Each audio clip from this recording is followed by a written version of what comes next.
Hello, everyone. My name is Jack, and I've just finished watching episode 4 of Obi-Wan Kenobi. And I've also found out that uh, Obi-Wan Kenobi is going to be renewed for a second season. So, yay! Very, very happy. Uh, do you know, someone posted on my comment saying you shouldn't go and review Ahsoka. And I was tempted. I really was tempted to review Ahsoka. But if I have to actually go and watch a second season of Obi-Wan Kenobi, yeah, I feel like that's enough. That's enough pain for me to suffer, you know. I'll have to actually look at the Ahsoka trailer to see if it's worth watching or reviewing. But you know, yeah, watching episode 4, it's it's not even. There's a few things that I've written down, but mostly it was actually kind of underwhelming and boring in a lot of places. But before we actually go on to that, I want to actually talk about episode 3 because there are a few things that I missed in mentioning in my episode 3 review, and considering that uh, considering that a lot of people still believe that the Grand Inquisitor is still alive. Uh, you know, I think it's. I think I should address some of the most obvious things from episode 3 that I've missed. Uh, and whilst we're on this subject of the Grand Inquisitor, someone had actually said that the reason the Grand Inquisitor is still alive is because that species has two stomachs, and uh, and Reva had stabbed him in the stomach, and because he has two stomachs, he's still alive. And no joke, that is the same excuse that they used for Cad Bane in Book of Boba Fett. They literally said, "Oh no, Cad Bane is still alive. He's just survived because he's got two stomachs." So yeah, they're literally, the Disney fandom is working so hard that they have to actually steal other people's excuses for why a character is still alive. Oh yeah, it's an alien species, has two stomachs, still alive. So yeah, this, I mean, I have to actually marvel at uh how the Disney Star Wars fandom is working hard to try to fix the incompetence of the writers from Disney Star Wars. So I have to applaud them, but I also have to chastise them because they do keep on calling me racist and sexist.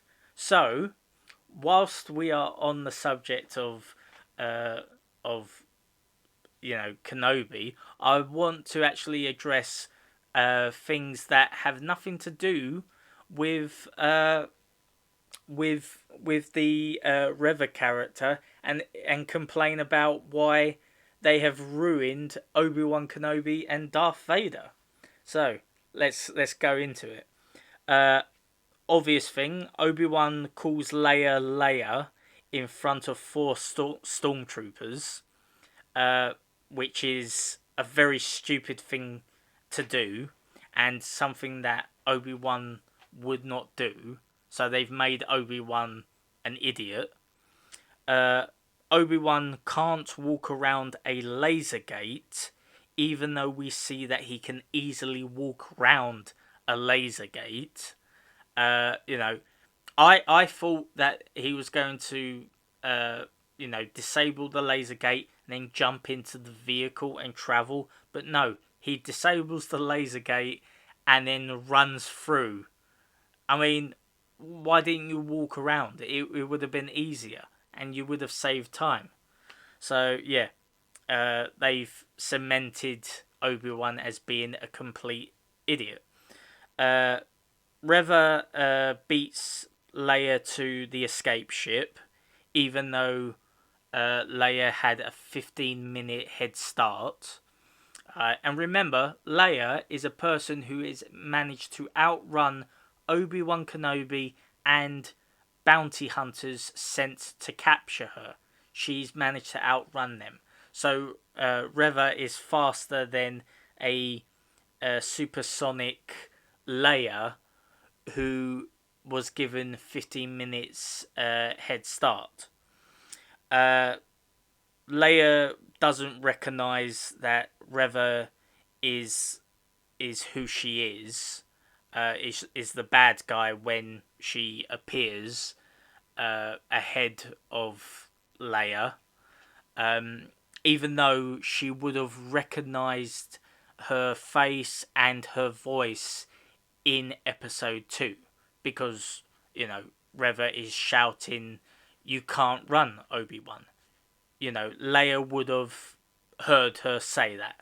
So, she does not recognize that Reva is the bad guy, even though she should. In the scene at the desert village, it goes from day to night really quickly. Like, there is literally no cuts to indicate a passage of time.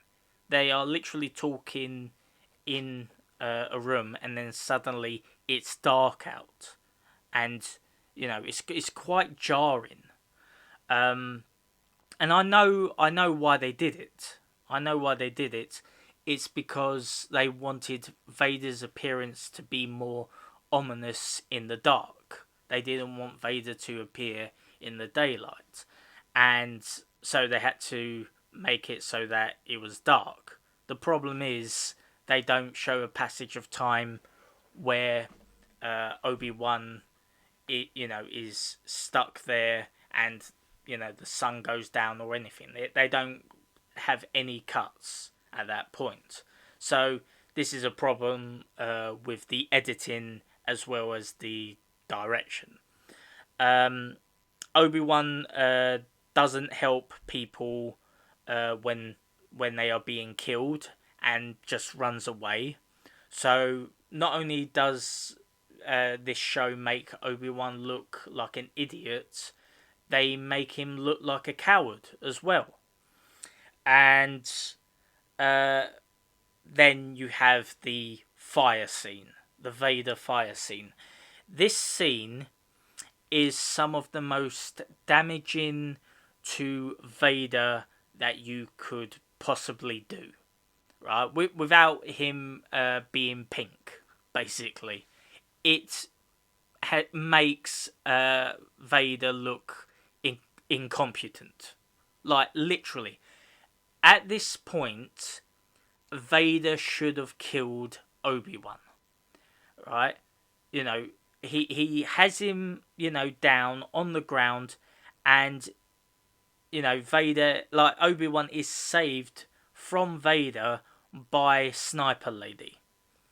And, it's obvious that they're trying to make it so that, a woman saves Obi-Wan Kenobi, right? That's all they're doing. They're making it be that, if it wasn't for this woman, Obi-Wan Kenobi would have died. We should all thank this woman. How great is this woman? And I mean, we see in episode 4 of this that she berates a really tall man who is security and is just doing his job, right? She berates him. So yeah, it's obviously a a thing of respect women, and women can do whatever they want and are strong and powerful, and you should not you know try to disagree with women and all that kind of stuff. Uh, but I want to point out some of the things that Vader could have done at this point to kill Obi-Wan. He could have used the Force to pull Obi-Wan into the newly ignited fire that the sniper lady had done. He could have used the Force to distinguish the fire just like he did earlier in that scene. Right? He could have done that. He could have used the Force to literally uh, propel Obi-Wan into a metal spike to impale him. He could have lifted him up into the sky, right, like we see earlier on in the scene, and told the stormtroopers to fire and kill Obi-Wan, giving the stormtroopers an easy target. He could have lifted him up into the sky and then slam him down into the ground where there are a lot of rocks and cracked his skull. Right? He could have used the Force to literally force choke him.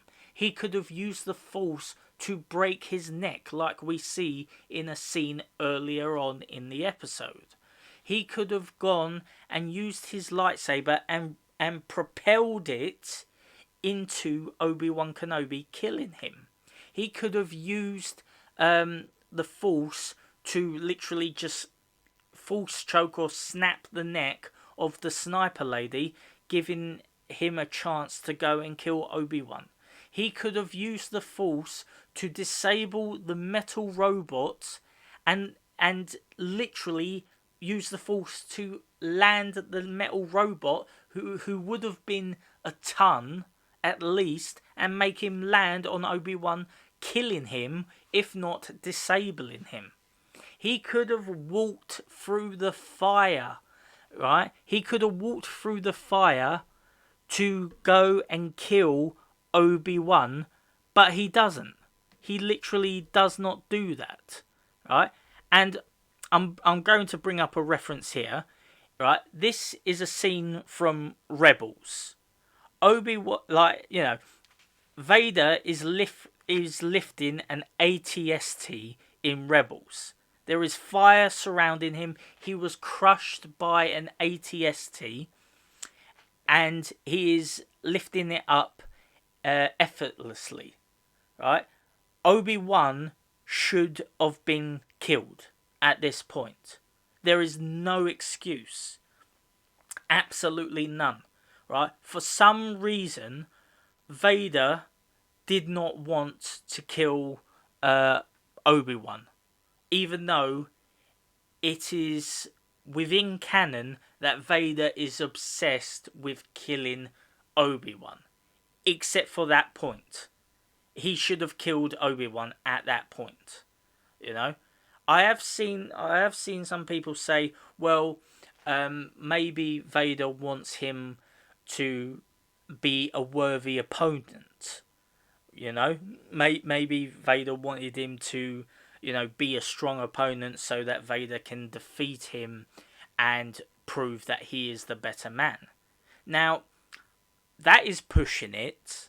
That is very much trying to help the writers of this series. But there is a problem with that, and that is the stormtroopers. The stormtroopers are firing at Obi-Wan, trying to kill Obi-Wan. And Vader does not tell them to stop. Vader doesn't say, I want Obi-Wan alive. He literally just allows them to fire to try and kill Obi-Wan. And he should have been able to just walk through the fire and kill him himself. I mean, the robot is not a fast robot. The robot should have, it should have took a long time, and I think, I think actually in that scene, um, I think in that scene, Vader should have just walked around. If Vader was afraid of fire, which he shouldn't be, he's living on a lava planet, right? If Vader is that scared of fire, why didn't Vader just walk around the flames to get to Obi-Wan? It doesn't make sense. It literally doesn't make sense. They've made Vader incompetent, right? They've just made Vader be like, oh yeah, I've beaten Obi-Wan, but I don't care if he's alive or dead. Lol. Like it's so stupid, and you know. Uh, anyway, anyway, apart from making Obi-Wan look stupid and a coward, and making Vader incompetent, they have also made Leia into a Mary Sue. Literally, they have made Leia into a Mary Sue. Uh, and this is not to say, you know, like Leia, in the original series, Leia wasn't a Mary Sue. She had struggles. She struggled. She suffered. She was captured many times, and she was saved. Right. She had her struggles. She was tortured. Right. But she survived, and Leia wasn't a Mary Sue. But in this series, you have Leia actually being actually having her mind manipulated by Reva, and she resists Reva, even though she shouldn't have. I mean, she has no idea that she has Force abilities. She's never used the Force. She's never been trained in the Force, and Reva a is an ex Jedi, as well as being trained by Inquisitors, and most likely also trained by Vader. So yeah, uh, Reva should be able to use her abilities on Leia, but Leia is just so perfect in every way, is able to outrun everyone, is able to, uh, you know, instinctively be able to resist, Jedi or Sith manipulation, and is also cocky and charismatic, and you know quirky in some cases, but also smart, intelligent, and level-headed. They've literally made Leia into a Mary Sue, and this is a huge problem, right? It makes future Leia, OG Leia, into a Mary Sue as well. All of the struggles that Leia had in the original series, nah, she never had those struggles because she was perfect in the Obi-Wan Kenobi series. So they've systematically done that. They've literally, I think they've ruined every single original character, and I think they're now they're definitely ruining a lot of the prequel series characters. The only ones that I don't think they've ruined just yet is Qui-Gon and Jar Jar, and apparently Qui-Gon is going to have a series himself. So yeah, you've got Qui-Gon is going to be ruined, and they're probably going to go and bring Jar Jar back and ruin him for some reason. So yeah, I mean, I'm not a fan of Jar Jar, but Jar Jar is better than any of the sequel trilogy characters. Uh, yeah. Uh, oh yeah. Leia knows that Obi-Wan is Ben, or Ben is Obi-Wan. Right, in the scene at the beginning, uh, Reva goes and says that Obi-Wan is dead. So it's confirmed that uh, Obi-Wan, like Leia knows who Obi-Wan Kenobi is. So yeah, all those people who have gone and tried to justify what they say in Kenobi, no, it's been confirmed. Leia doesn't know uh, that this mysterious Jedi is just called Ben. No, Leia definitely knows that Ben is Obi-Wan Kenobi. Right? There's no excuse. They've ruined the canon. But I mean, it doesn't matter anyway because they've definitely ruined the canon for a lot of the series anyway. So it doesn't really matter at this point. Um, we see actually in this scene here, we see that we see that the stormtroopers. There's two stormtroopers guarding Leia, and Obi-Wan kills the first one. And no joke, even though the stormtrooper should have been able to see where Obi-Wan is, right? As soon as he turns off his lightsaber, the stormtrooper is looking round like he doesn't know where he is. No, he will be in that direction. Start firing. He will be in that direction. Just because he's turned off the lightsaber doesn't mean he's going to magically appear behind you, right? All you got to do is fire your laser at that general direction, and you should be able to hit him, or at least light the way to indicate hitting him. But instead, he just looks around, like it's very much like an NPC a from a computer game, from a Star Wars game, where they're just like, I can't see him, for some unknown reason. It makes it's not, it doesn't even feel like it's a real character. It feels like it's a parody. This scene actually feels like it's a parody, like someone's parodying a Star Wars game NPC. It's so stupid, like really really stupid. uh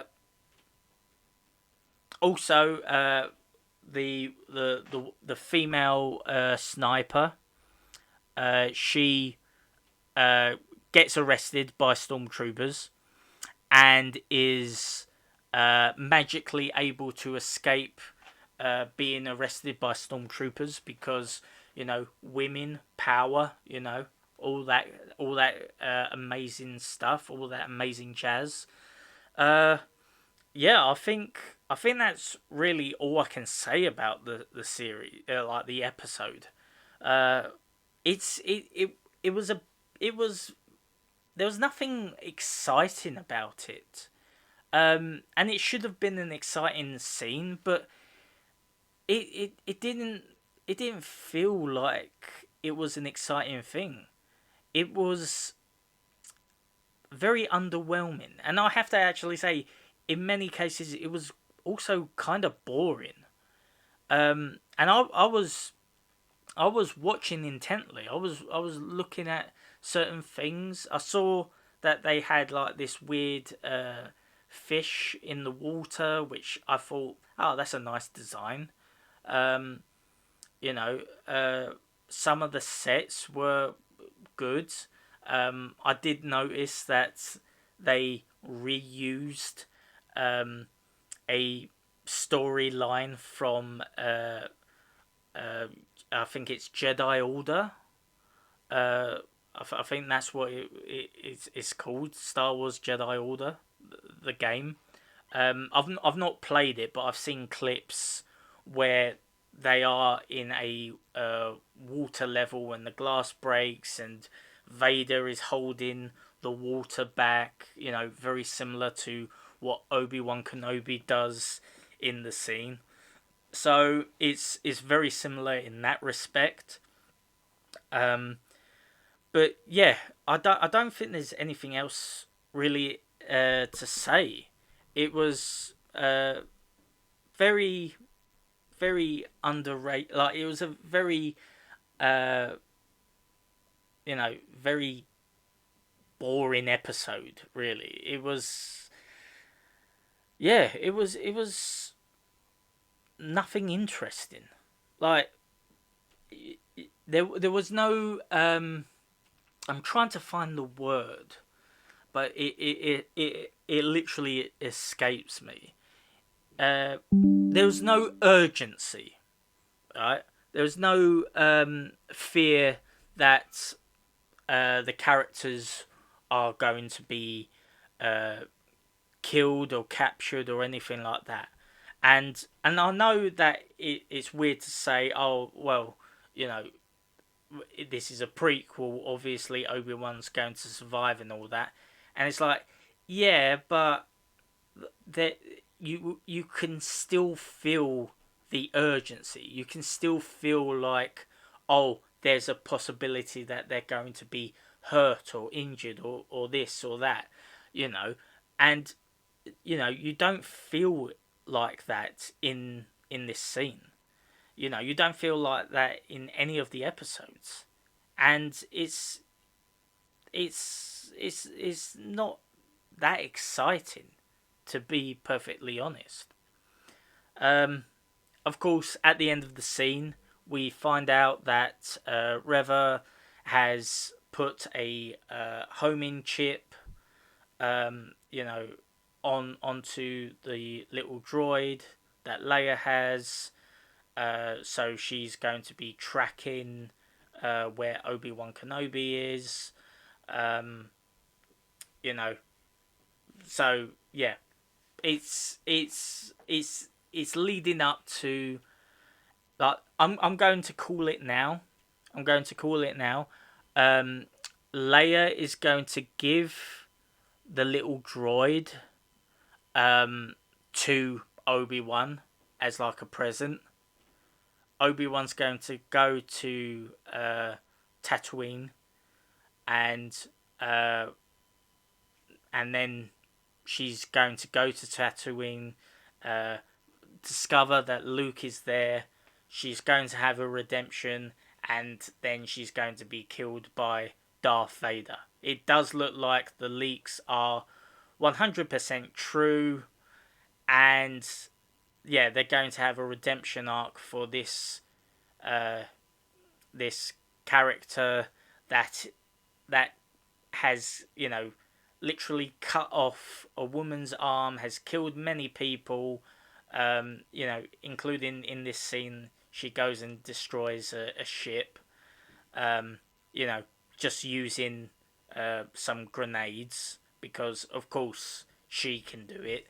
Unlike all the other, Inquisitors, she's able to, kill a lot of people just effortlessly because she's that strong, she's that powerful. Um, yeah, so episode 4 of the Obi-Wan Kenobi series. Not good. Not good. I would say, though, it was better than episode 3. Episode 3 was so much worse. But episode 4 was still bad. Still bad and boring. You know, the episode 3 wasn't boring, but it was depressing. It made me uh, it made me angry and depressed. Episode 4 was just a bore, to be honest. So yeah, I'll see you with episode 5 next week. If you like what I have to say, leave a comment, leave a like. If you don't, leave a dislike, leave a comment. I'm open to anything that anyone wants me to review. If you've got any ideas of things you want me to review, uh, leave a comment. Maybe I'll review them after Obi-Wan Kenobi. Anyway, see you around, guys. Bye.